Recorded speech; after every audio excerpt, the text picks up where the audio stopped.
Dialogues इस video को like करिए, हमारे चैनल को सब्सक्राइब करिए, बेल आइकन दबाना बिल्कुल मत भूलिएगा दोस्तों। अच्छा दोस्तों, ऐसा है कल जो हमने डिस्कस करा था ना कि इमरान खान ने बोला कि नहीं साहब अमेरिका ने तो कोई साजिश करी नहीं थी और जो हुआ सो हुआ। मैं अब इसके पीछे जो रूलिंग पार्टी वाले हैं, नवाज शरीफ, शहबाज शरीफ की टीम, अब ये इसके पीछे पड़ गए। ठीक है, और मुझे लगता है इमरान खान ने एक स्ट्रेटेजिक ब्लंडर कर दिया यहां पे। ठीक है, उसके जो सपोर्टर हैं वो तो ब्लाइंड सपोर्टर हैं, उनको तो लगता है कि वही खुदा है, ऊपर से आया आसमान से ना, तो वो तो मरते दम तक इमरान खान को एक डेस्परेशन होता है। किसी भी इंसान में, जब कहते ना कि कोई इंसान कितना भी पढ़ा लिखा हो, कितना भी पढ़ा लिखा इंसान हो, जब वो बहुत ज्यादा मुसीबत में फंस जाता है, जब वो बहुत ज्यादा किसी परेशानी में फंस जाता है और उसको कहीं सोल्यूशन नहीं लिखता, फिर वो टोटके में जाता है। किसी बाबा से बोला तावीज दे दो, किसी बाबा से बोला कि ये भस्म दे दो, ये तो फिर उसका लॉजिकल दिमाग जो है वो काम करना बंद हो जाता है। पाकिस्तान के साथ यही है, इतना बुरा हुआ है पाकिस्तान के साथ 75 साल से कि अब वो बाबा की भस्म लेके घूम रहे हैं। बाबा की भस्म है इमरान खान ने ऐसी, ठीक है, वो तावीज टाइप का है बंदा। इसके पीछे कोई साइंटिफिक लॉजिक नहीं है, बट लोगों को है एक अंधविश्वास है इस पे कि हाँ ये ठीक कर देगा। अच्छा, पहली बार जब इमरान खान करीब 3.5 साल कुर्सी पे बैठे थे तब इन्होंने कुछ नहीं करा, और अभी इन्होंने साफ बोल दिया कि मुझे तो किसी ने कुछ करने नहीं दिया, मेरे हाथ में कुछ था ही नहीं, मेरे हाथ में कुछ पावर ही नहीं था। इन्होंने साफ बोल दिया इमरान खान ने कि भाई मेरे हाथ में कुछ ऐसा था ही नहीं कि मैं कुछ कर पाऊं। तो अब लोग पाकिस्तान में पूछ रहे हैं कि खान साहब आप फिर आएंगे, फिर आपके हाथ में कुछ नहीं होगा, तो ये झगड़ा किस चीज के लिए कर रहे हैं आप? ठीक है ना, तो यार इमरान खान को सपोर्ट करना था, हम लोग इमरान खान के बिल्कुल सपोर्टर हैं। मैं अब क्या बोलूं, it's not easy to support that man, क्योंकि ना वो ऐसे, वो बिल्कुल ही स्ट्रेट लाइक जलेबी जैसे सीधे हैं खान साहब, ऐसे ऐसे बिल्कुल। अब देखिए, एक फॉरेन कॉन्स्पिरेसी।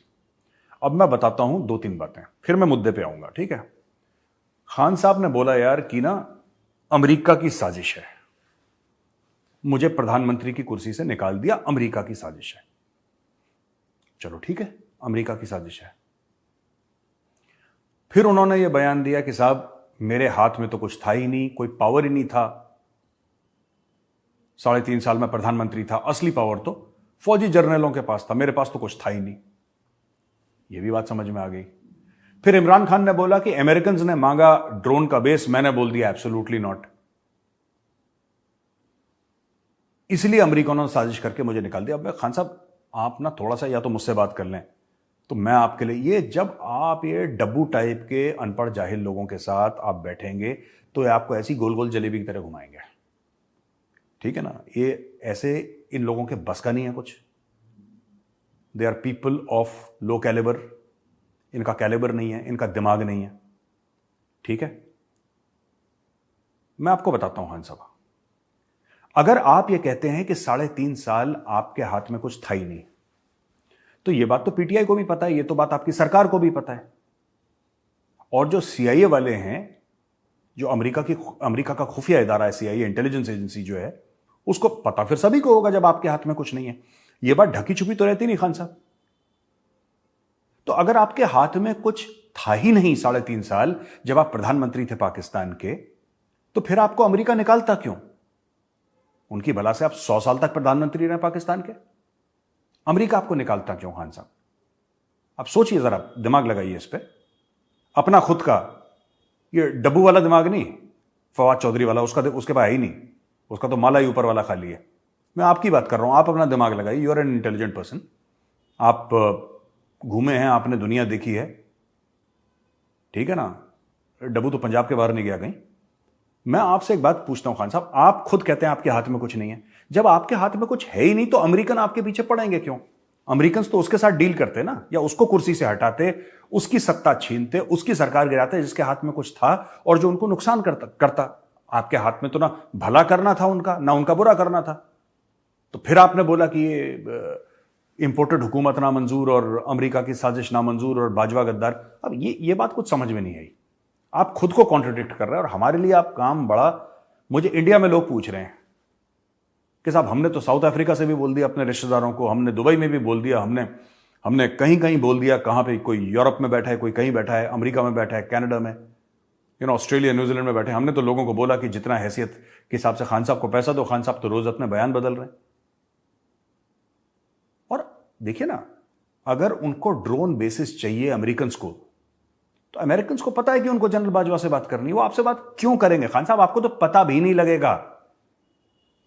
बनी गाला में आपके बंगले के छत के ऊपर ड्रोन का बेस होगा, आपको नहीं पता लगेगा। मैं आपको बता रहा हूं, मैं मजाक नहीं कर रहा। तो क्यों अमेरिकन हटाएंगे? आप खुद अपनी बात कॉन्ट्रडिक्ट करते हैं और हमारे लिए हमारी जिंदगी में जहर बोल रखा है आपने। खान साहब आप खुद की बात पे तो कायम रहे। अगर अमेरिकन ने साजिश करी है तो साजिश करी है। आज आप कह रहे हैं नहीं, कोई बात नहीं, वो पुरानी बात है, कोई साजिश नहीं करी। कभी आप कहते हैं कि हमारा मालिक और नौकर का रिश्ता रहा है अमेरिका के साथ, गुलाम और मालिक का रिश्ता रहा है अमेरिका के साथ। आपने ऐसे ऐसे भी बयान दे दिए। अभी आपके पीछे पड़ गई वो मरियम औरंगजेब, आपके पीछे बाकी लोग पड़ गए। शहबाज शरीफ आपके पीछे पड़ गए। शहबाज शरीफ साहब ये कहते हैं कि इमरान खान साहब ऐसा तो नहीं कह सकते कि पूरे मुल्क को आपने तकसीम कर दिया, आपने फौज को तकसीम कर दी, ठीक है, फौज की तकसीम कर दी आपने, सब कुछ कर दिया आपने। अब आप कह रहे हैं कि नहीं साहब ऐसा कुछ था ही नहीं, ये तो मैं ऐसी मजाक कर रहा था मैं। अरे खान साहब कैसी मजाक कर रहे हो, है ना? मेरे अंदर का कभी कभी मैं भोपाल में रहा हूं ना तो निकल जाता है कभी कभी बीच में खान साहब। लेकिन मैं आपसे बात करना चाहता हूं कि क्या कर दिया आपने। अब people will not take you seriously. अब आप कहते हैं कि अमेरिकन के साथ रिश्ते बढ़ाओ। आपने वो $25,000 दे रखे हैं लॉबिंग के लिए। एक फर्म को हर महीने $25,000 उसको दिए जाते हैं लॉबिंग के लिए। उसने आपको कुछ बुद्धि दी होगी, उसने बोला होगा खान साहब आप थोड़ा कम बोलें। और आप अमेरिका के, क्योंकि आपको पैसे तो अमेरिका ही देगा ना, और तो कोई देगा नहीं आपको पैसे आपको अमेरिका ही देगा। आप कल प्रधानमंत्री बन गए पाकिस्तान के, बिना अमेरिका के आशीर्वाद के आप 4 दिन गाड़ी नहीं चला सकते, क्योंकि आपके पास नहीं है पैसे। खुद मुख्तार कौम है, इकबाल के शाहीन है। देखिए ये सब जो जाहिल हैं पाकिस्तान में, अनपढ़ हैं, वो इकबाल के शाहीन होंगे। आज का जो शाहीन है ना, उसको खजूर चाहिए खान साहब, खजूर। विदाउट खजूर शाहीन उड़ नहीं। शाहीन मतलब ईगल, चील, वो नहीं उड़ सकता, बर्ड ऑफ प्रे नहीं उड़ सकता। ये सिर्फ खोखली कविताएं इकबाल की पढ़ पढ़ के, पोएट्री पढ़ पढ़ के कि एक ही सफ में खड़े हैं महमूद फयाज, बंदा रहा न बंदा नवाज, पता नहीं क्या क्या स्टोरी सुनाई लंबी चौड़ी, सब फ्रॉड। और आपने भी विश्वास कर लिया, लोगों ने भी विश्वास कर लिया खान साहब। और ये अभी आपको छोड़ेगी नहीं, ये चीज मैं बता रहा हूं आपको। इंपोर्टेड हुकूमत नामंजूर। इंपोर्टेड कहां की इंपोर्टेड है? ये आपने हैशटैग चलवाया था इंपोर्टेड हुकूमत नामंजूर। मतलब आपके वेबसाइट में पैसा देने जाओ नामंजूर। क्या नामंजूर है? किस चीज की नामंजूरी है खान साहब? ये कौन सी चीज है जो आपको नामंजूर है या पाकिस्तानी कौम को नामंजूर है? बाहर की मदाखलत, यही तो है नामंजूर। आपका बयान ही तो यही था कि शहबाज शरीफ और इन सब की जो पीडीएम की हुकूमत है, ये अमेरिका ने लगाई है ऊपर से, और आपकी जो हुकूमत थी उसको हटाया गया है झूठ बोल के, साजिश करके। यही तो बयानिया था आपका। अब आप बताइए क्या हो गया? अब आप कह रहे हैं नहीं साहब ये तो मैं मजाक कर रहा था, मजाक कर रहा था। तो यार ऐसा मत करो खान साहब। लोग आपके, इमरान खान साहब आपने सिर्फ पाकिस्तानियों को जलील नहीं करा, आप इंडिया में इंडिया के लोगों को जलील कर रहे हो। जो पीटीआई का झंडा हाथ में लेके घूम रहे हैं कि यार आएगा इमरान, बनेगा नया पाकिस्तान, गाने जो बंदे गा रहे हैं ना, वो जलील हो रहे हैं यहां पे। आपने साफ मना कर दिया। कौन सा अमेरिका, कौन सी साजिश, क्या बच्चों वाली बात कर रहे हैं? तो मैं आपसे कह रहा हूं खान साहब कि आप ये सब ना करें, ठीक है? आप बयान थोड़े से कम दें।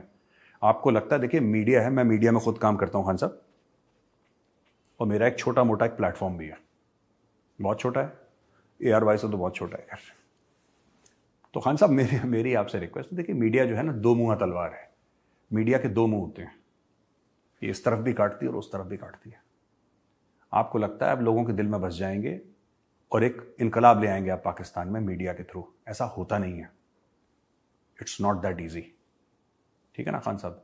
अब ये तलवार उल्टा आपको काट रही है। आप थोड़ा सा बच के किसको इंटरव्यू देते हैं कितना। आप कामरान खान, वो गुलाम चौधरी कौन है, ARY का मैं नाम भूल रहा हूं, उसका बड़ा भला सा नाम है बेचारे का, वो और ARY के बाकी जो बूट पॉलिश एंकर, आप उन पे फोकस करिए। आप ये सीरियस जर्नलिज्म में मत चले जाइए। अगर किसी सीनियर जर्नलिस्ट ने आपसे सवाल पूछ लिया खान साहब, तो मुझे व्हाट्सएप मैसेजेस मैं दिखा नहीं सकता बिकॉज वो फ्रेंड्स के हैं, वो they'll get into trouble in Pakistan. वो मुझसे कहते हैं कि मेजर साहब क्या हो गया आपको, ठीक ठाक हो, बुखार शुखार तो नहीं है आपको? आप बड़ा कह रहे हैं इमरान खान इमरान खान इमरान खान, तो आपका ये काम कर रहा है। समझ रहे मेरी बात?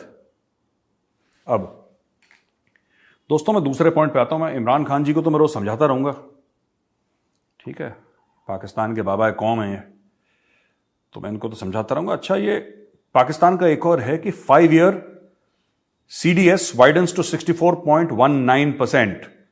अच्छा, बेसिकली क्या है कि पाकिस्तान का जो CDS है, क्रेडिट डिफॉल्ट स्वैप, ठीक है, हम लोग कहते हैं chief of defence staff, Pakistan का उसमें भी डिफॉल्ट है, मतलब हमारा अलग है। हमारा चीफ ऑफ डिफेंस स्टाफ है CDS और पाकिस्तान का है क्रेडिट डिफॉल्ट स्वैप। तो बेसिकली क्या था कि Pakistan 5 year credit default swap used to ensure against restructuring or default has sharply widened as investors become more wary of the country's ability to meet its bond obligations. ठीक है? Or the country's persistent political unrest is what causing the CDS to rise. Basically क्या है कि जो loan के खिलाफ restructuring होती है, यानी कि आपने कोई पैसा लिया और बोला कि जी मैं आज वापस नहीं करूंगा, मैं अगले साल वापस करूंगा, इस महीने को, इस तारीख को, ये सब, ये और मुश्किल हो रहा है पाकिस्तान के लिए, और मुश्किल हो रहा है क्योंकि पॉलिटिकल इंस्टेबिलिटी है और खान साहब दंदना रहे हैं, ठीक है, कि मैं लॉन्ग मार्च कर दूंगा, ये कर दूंगा, वो कर दूंगा। तो जितने भी, जाहिर सी बात है, जितने भी इन्वेस्टर्स हैं या पूरा बैंकिंग सिस्टम है वो सक पका रहा है, वो घबरा गया बुरी तरीके से। खान साहब कहते हैं आपको घबराना नहीं है, वो कह रहे हैं साहब हम घबरा चुके हैं ऑलरेडी, हम ऑलरेडी घबराए हुए हैं और घबरा रहे हैं हम। तो ये चीज है। अच्छा, एक और खबर है जो मैं आपको, फिर मैं वापस न्यूज पे आऊंगा। अफगान आए पाकिस्तान के अंदर और FC जो फ्रंटियर कॉन्स्टेबलरी है, एक किस्म की उनकी बॉर्डर फोर्स कह सकते हैं उसको, वहां पे जो काम करती है, उसमें लोगों को ठोक दिया। अच्छा, वो CCTV में आ गए, ठीक है। तो चमन बॉर्डर जो है, जो एक कई बॉर्डर क्रॉसिंग में मेन है चमन, जो है, चमन को पाकिस्तान ने बंद कर दिया। चमन बॉर्डर को बंद कर दिया पाकिस्तान ने, और चमन बॉर्डर पे पाकिस्तान ने यह बोला है कि नहीं साहब, चल बना, आप पहले हैंडओवर करिए जिन लोगों ने हमारे बंदों को मारा है, क्योंकि वो CCTV में आ गए। अब तालिबान जरूर हैंडओवर करेंगे इनको, पता नहीं। देखिए, नेक ख्वाहिशात से तो दुनिया नहीं चलती, लेकिन पाकिस्तान चाहता है कि नहीं, हम वी शुड इसको हम इसी तरीके से आगे चलाते रहें कि हम रिक्वेस्ट करते रहें उनसे और बात बन जाए। वो होगा नहीं, ठीक है। अब दोस्तों एक और चीज थी जो बड़ी इंटरेस्टिंग चीज थी, मैं आपको बताता हूं। प्राइम मिनिस्टर मोदी हैं, G20 समिट जो हो रहा है बाली में, इंडोनेशिया में, उसमें मैं कुछ आपको चीजें बता देता हूं कि जो जो चीजें हुई हैं, ठीक है, तो आपको पता लग जाएगा। एक तो मोदी जी ने यह बात बोली है, मैं पढ़ के बता रहा हूं आपको news item. We have to find a way to return to the path of ceasefire and diplomacy in Ukraine. अब PM मोदी सीज फायर की बात कर दी, यह नई बात है जो प्राइम मिनिस्टर मोदी ने करी है। पहले उन्होंने बोला था SCO समिट में कि war is not an option, ये हो ही नहीं सकता। अब वो कह रहे हैं सीज फायर करो, यानी कि गोली गोली चलना बंद करो। और मैं जानता हूं इसके पीछे चाबी क्या चल रही है, मैं आपको बता दूंगा इसके पीछे क्या। देखिए, जो कह रहे हैं वो अलग चीज है, पर मोदी जी के दिमाग में अभी क्या चल रहा है, मैं बेसिकली अगर मैं आपको शॉर्ट में समझाऊं, आपको अजीब सी बात लगेगी, लेकिन मैं आपको बता रहा हूं, मेरा एनालिसिस है। मोदी जी रशिया के साथ यारी निभा रहे हैं, ठीक है, मोदी जी रशिया के साथ यारी निभा रहे हैं। रशिया खुद सीज फायर नहीं करेगा, रशिया खुद युद्ध विराम नहीं कर सकता, क्योंकि अटैक तो उसी ने करा था। रशिया अमेरिका के कहने पर भी युद्ध विराम नहीं कर सकता और यूरोप के कहने पर भी युद्ध विराम नहीं कर सकता। क्यों? क्योंकि वो तो यूक्रेन की साइड में है, वो तो यूक्रेन को हथियार बेच रहे हैं। तो अगर रशिया ने उनके कहने पे या खुद अपनी मर्जी से युद्ध विराम कर दिया, तो लोग क्या बोलेंगे? तुम हार गए बेटा, यूक्रेन से हार गए, बड़े हीरो बन रहे थे, ये बोलेंगे लोग। लेकिन अगर रशिया ये बोले कि भारत इतना बड़ा उभरता हुआ पावर है और हम भारत से कन्विंस हो गए और ये हो गया, तो रशिया को एक वे आउट मिल जाता है, एक फेस सेविंग मिल जाती है। और मुझे लगता है कि ये जो चीज है, इसमें कई सारी, इसमें ऑयल के प्राइसेस भी एक रीजन है, मैं मना नहीं कर रहा, इसमें ऑयल के प्राइसेस भी एक रीजन है, इसमें जो मार्केट्स वॉलेटाइल हो रहे हैं वो भी एक रीजन है, हम रिसेशन की ओर जा रहे हैं वो भी एक रीजन है, राइट। लेकिन भारत रूस के साथ अपनी यारियां निभा रहा है, ये भी एक रीजन है। ये मैं आपको बता रहा हूं क्योंकि जिस तरीके का स्टेटमेंट है, ये सीज फायर की बात कर दी कि युद्ध रोको रोको रोको, और अब भारत बोलेगा कि हमने रूस पे बहुत प्रेशर डाला और प्रेशर के तहत रूस ने लड़ाई बंद कर दी, क्योंकि अब रूस चाहता है कि लड़ाई। देखिए बात यह है ना कि भारत में कई लोग हैं वो कह रहे हैं कि आप कैसे कह सकते हैं मेजर साहब कि रूस लड़ाई हार गया। मैं ये नहीं कह रहा रूस हार गया, राइट, मैं ये नहीं कह रहा, मैं ये कह रहा हूं कि रूस, हर एक जो लड़ाई होती है ना, हर एक लड़ाई वो एक ऑब्जेक्टिव के साथ होती है, ठीक है। हर एक लड़ाई का एक ऑब्जेक्टिव होता है, जब आप जंग करते हैं ना उसका एक ऑब्जेक्टिव होता है कि हम लड़ाई लड़ेंगे, हमारा यह काम है कि हम पूरे यूक्रेन को खत्म कर देंगे और हम इन इन इलाकों को आजाद कर देंगे और हम ये इंश्योर करेंगे कि यूक्रेन नेटो का हिस्सा ना बने और यूरोपियन यूनियन का हिस्सा ना बने, या बने जो भी XYZ। हमारे ये 3-4 एम हैं, ये हमारा एम है, ये हमारा एम प्लस है, right. Must be achieve, will be achieve, could be achieved, ये हम इसको स्ट्रक्चर करेंगे और हम चलिए हम युद्ध पे चलते हैं, ये हमारा प्लान होगा, हम इस नीति के तहत घुसेंगे यूक्रेन के अंदर, ठीक है ना। ये तो ओवरऑल हो गया, लेकिन इसमें एक और बड़ी बात है, क्या एम लेकर रशिया गया था यूक्रेन? एम क्या था? अगर सिर्फ यह था कि यूक्रेनियंस को मारना ही, तो कोई एम नहीं होता। ऑल एम्स आर पॉलिटिकल जब आप लड़ाई लड़ते हैं। जब भारत ने ईस्ट पाकिस्तान को बांग्लादेश बनाया था, एम वॉज पॉलिटिकल, एक नया मुल्क बनाना है, दैट इज ऑल्सो पॉलिटिक्स, एक नया मुल्क बनाना है, जो बंगालीज हैं उनकी हिफाजत करनी है, उनकी मदद करनी है, एक नया मुल्क बनाना है।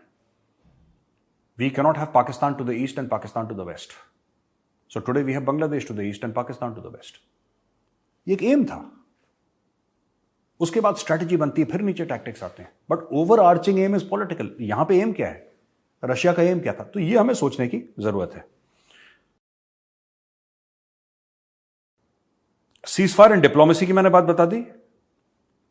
जेलेंस्की है यूक्रेन का प्रेसिडेंट, उसने बोला है कि साहब, अपनी स्पीच पे जेलेंस्की ने यह बोला है कि all for all prisoners swap with Russia, यानी कि हमने जो युद्धबंदी बनाए हैं रूस के, और रूस ने जो हमारे युद्धबंदी बनाए वो सारे हमारे छोड़ दें, हम उनके। अब दोनों तरफ की बात, मोदी जी ने रूस से भी बात कर रखी है और यूक्रेन से भी बात कर रखी है।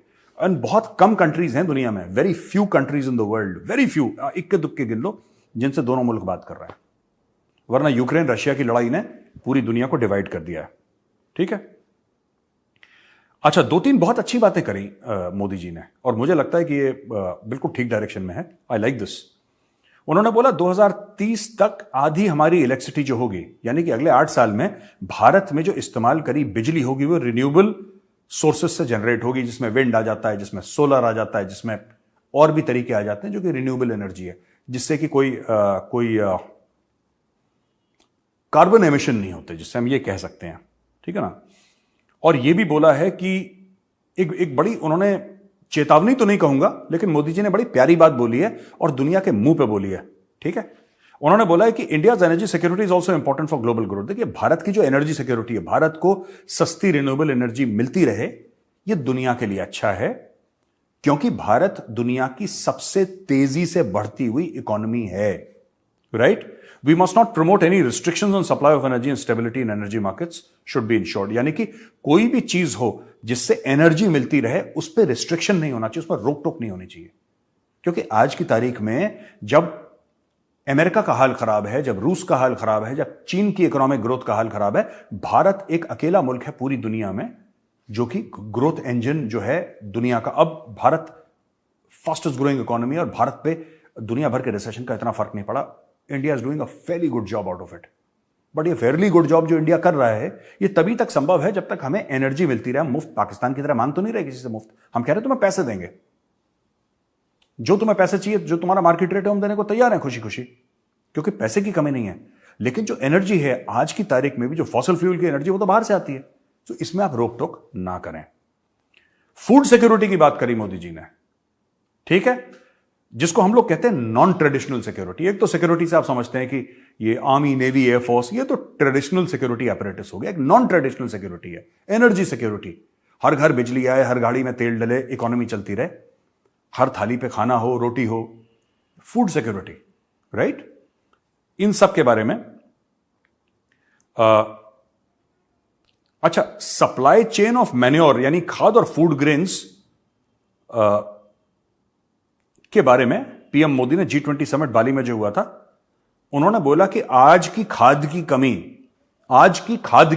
कल के खाने की कमी है। अगर आज खाद की कमी, देखिए ये जो है ना, प्राइम मिनिस्टर मोदी के बारे में यही मैं चीज बहुत एडमायर करता हूं। वो बेसिक बात करते हैं जो कि लोगों को समझ में आ जाए, उड़ी उड़ी बात नहीं करते वो। मैं बता रहा हूं, वैसे तो कभी होगा नहीं, लेकिन अगर उनकी जगह इमरान खान या शहबाज शरीफ होता, इतना गोबर करके आते वो लोग। मैं बता रहा हूं, क्लाइमेट जस्टिस के नाम पे कि ये भी दे दो, वो भी दे दो। Fertiliser is equal to food grain, इन्होंने क्लियर कर दिया। क्योंकि अब मोदी जी जब वापस आएंगे तो India will have the chairmanship और the presidency of the G20। 1 साल के लिए इंडिया के पास आने वाली है। और वर्ल्ड डिप्लोमेसी में इंडिया किस तरीके से इसको लीड करेगा, किस तरीके से आगे ले जाएगा, यह हमें देखना पड़ेगा। पीएम मोदी ने एक और बोली, I have repeatedly said that we have to find a way to return to the path of ceasefire and diplomacy in Ukraine. ये यूक्रेन वाला वापस उन्होंने बोला है, world war 2 wreaked havoc in the world after the leaders of that time made a serious effort to take the path of peace. Now it's our turn. जब 1945 में द्वितीय महायुद्ध, द्वितीय विश्व युद्ध खत्म हुआ था, तब लोगों ने बोला यूनाइटेड नेशंस होना चाहिए, ये होना चाहिए, वो होना चाहिए, और दुनिया में पीस होना चाहिए। दुनिया में पीस तो हुआ नहीं, दुनिया के पीसेस और हो गए। तो अब मोदी जी कह रहे हैं अब हमारी बारी है, हमें दोबारा वापस जाना पड़ेगा और दोबारा ऐसे स्ट्रक्चर्स क्रिएट करने पड़ेंगे कि जंग ना हो। तो ये जो मोदी जी ने फूड सिक्योरिटी की बात करी है ना, मोदी जी ने फूड सिक्योरिटी की बात, एनर्जी सिक्योरिटी, मुझे लगता है कि ये रेलेवेंट चीजें हैं। नॉन ट्रेडिशनल सिक्योरिटी जिनको हम बोलते हैं, ये बहुत जरूरी है इनको सामने आके बोलना, राइट। जैसे इंडिया है, पाकिस्तानी हर समय कहते हैं हमारा सबसे बड़ा पावर क्या है, हमारे पास जो न्यूक्लियर असासे हैं, न्यूक्लियर वेपन है, वो न्यूक्लियर करके बावले। हम क्या कहते हैं, हमारा सबसे बड़ा असासा क्या है, हमारा एजुकेशन सिस्टम है। जिसके हाथ में किताब होगी ना, उसकी इज्जत होगी, जिसके हाथ में बम होगा हर समय जलील होगा। ये दुनिया की सच्चाई है, पाकिस्तानी नहीं समझ पाते। हम जंगजू कौम है ना, असला हमारा जेवर है, ये ऐसे ऐसे डायलॉग मारते हैं, इसलिए हर एयरपोर्ट पर जलील होते हैं। इनका ग्रीन पासपोर्ट देखते हैं, इनको जेल में डाल देते हैं लोग। कुछ तो कहते हैं यार क्या करने आ गया यहाँ पे। पढ़ो लिखो, पढ़ोगे लिखोगे बनोगे नवाब, खेलोगे कूदोगे बनोगे हाफिज सईद, और समथिंग लाइक दैट। नॉट खेलोगे कूदोगे, बम बनाओगे तो बनोगे Hafiz Saeed, whatever the case में भी। अच्छा, एक बड़ी अच्छी चीज है, मैं यहां पे अपना वीडियो खत्म करता हूं। ये इंडियन एक्सप्रेस से मैं कोट कर रहा हूं, बड़ा प्यारा आर्टिकल है। इसने लिखा है कि जो IAEA है, which is the international atomic energy agency, international atomic energy agency जो पूरा एटॉमिक एनर्जी कंट्रोल करती है पूरी दुनिया में, जिसका वॉचडॉग है, उसने बोला है कि जो इंडिया ने गलती से ब्रह्मोस फायर कर दिया था ना पाकिस्तान के अंदर, जिसमें पाकिस्तान बड़ा हल्ला कर रहा था कि ये हो गया, वो हो गया, ऐसा हो गया, वैसा हो गया, इंडिया को सजा मिलनी चाहिए। उनको तो कोई भी बहाना चाहिए, इंडिया को सजा मिलनी चाहिए और इंडिया से कुछ पैसे हमें दिलवा दो, यही तो बोलते हैं वो। तो इसने इंटरनेशनल एटॉमिक एनर्जी एजेंसी ने बोला है कि misfire of BrahMos missile not cause for any specific concern. उन्होंने बोला छोटी छोटी चीज में कोई मतलब ज्यादा स्ट्रेस लेने की जरूरत नहीं, हो जाता है। बड़े बड़े शहरों में छोटी छोटी चीजें होती रहती हैं, है ना। तो उन्होंने बोल दिया कि होती रहती हैं, इसमें ज्यादा स्ट्रेस लेने की जरूरत नहीं। पाकिस्तान फिर अपना मुंह सुजा के घूमेगा कि हिंदुओं ने साजिश की है ना, यहूदियों ने साजिश की है, सब हमारे खिलाफ साजिश करते हैं, गोरे भी हमारे खिलाफ साजिश कर रहे हैं। अब देखिए साजिश वाला फिर गाना गाएंगे ये लोग, है ना, क्योंकि पाकिस्तान में सिर्फ एक ही गाना है, एक ही गाना चलता है पाकिस्तान में, ओ मोनिका ओ माय साजिश, ठीक है, एक ही गाना है पाकिस्तान में। चलो दोस्तों, आज का वीडियो यहीं पे खत्म होता है। मैं फिर जल्दी आऊंगा एक और वीडियो लेके आपके पास। आई होप आपको वीडियो देखने में मजा आया होगा, इंफॉर्मेटिव होगा और हल्का फुल्का सा एंटरटेनिंग भी होगा। इस वीडियो को लाइक करिए, हमारे चैनल को सब्सक्राइब करिए, बेल आइकन दबाना बिल्कुल मत भूलिएगा। जय हिंद।